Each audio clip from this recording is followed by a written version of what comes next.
Jusqu'à 11h, voyez la vie en bleu sur France Bleu Touraine. Il est 10h moins 10 et sous ce beau rayon de soleil qui baigne la Touraine en ce moment, le rendez-vous bien-être dans la vie en bleu. Et dans ce concept bien-être aujourd'hui, Isabelle Dorso, une affection qui touche beaucoup de gens de manière très douloureuse, c'est la polyarthrite. Oui, on va en parler de la polyarthrite avec Corinne Colin-Bellet. Bonjour Corinne. Bonjour Isabelle. Vous êtes psychologue, praticienne en épigénétique, cette science qui a prouvé que notre hygiène de vie au quotidien intervient sur notre génome et le transforme. Nous allons nous pencher aujourd'hui avec vous sur la polyarthrite, alors mais vue à travers cette logique du symptôme biologique dont vous nous parlez depuis un petit moment déjà, c'est-à-dire comment observer justement ce qui peut se passer dans notre corps et qu'est-ce que ça traduit de notre état en fait émotionnel, mental, voilà. Donc quand on est atteint de polyarthrite, qu'est-ce que cela peut bien vouloir dire de nos choses inconscientes? Oui, dans la polyarthrite, il y a une notion, on retrouve encore une fois, une notion d'inflexibilité. Moi, je l'ai appelé le syndrome du sarcophage. Pour certaines personnes, pour qui c'est tellement évident, on les voit enfermées et elles ne veulent pas sortir de cet univers qu'elles se sont créées pour se protéger. À un moment donné, ça a été la réponse biologique au vécu avec l'extérieur. La polyarthrite est une inflammation qui est caractérisée par la raideur et la douleur musculaire autour de l'inflammation de l'articulation.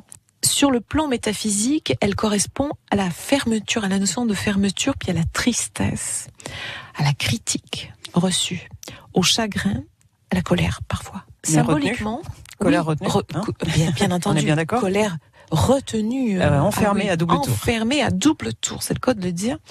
Donc, symboliquement, on peut trouver à l'opposé de cette pathologie-là, qui est très algique, la fluidité dans le corps, c'est-à-dire le mouvement libre, mais aussi la liberté de mouvement, la liberté d'agir, la liberté de créer, la liberté d'être, de dire.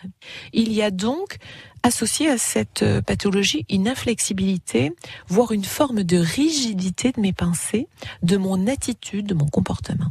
C'est donc carrément une attaque de mon propre moi, tellement je réprime parfois des rancunes, des souffrances qui sont accumulées.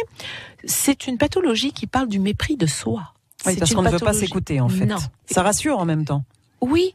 Ce qui est rassurant, c'est qu'il est possible de regarder ça différemment et de ne pas entrer dans des médications à outrance qui vont ancrer le symptôme encore beaucoup plus profondément et ce sera très difficile d'en sortir.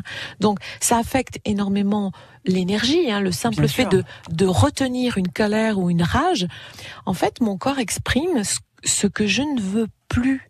Mais comme verbalement, je ne dis rien, mon corps le dit autrement. Okay. Donc je suis dans la douleur quand même. Je suis peut-être trop exigeant, trop têtu, trop intolérant, un peu moraliste. Je peux être critique. Je peux avoir l'impression que ma vie c'est que du combat, que je peux pas me sentir aimée, pas appréciée, et ça me rend amère. Je peux avoir peur de la vie ou d'être en insécurité. Je peux me sentir exploitée. Enfin, je vais toujours aller parler de l'extérieur, mais jamais de moi. Et en fait, j'ai peur de quoi? Peut-être de la tendresse, de l'amour, et d'abord de moi. Il faut se réconcilier avec soi-même déjà. Oui. Merci beaucoup Corinne Colin-Bellet. Merci Isabelle.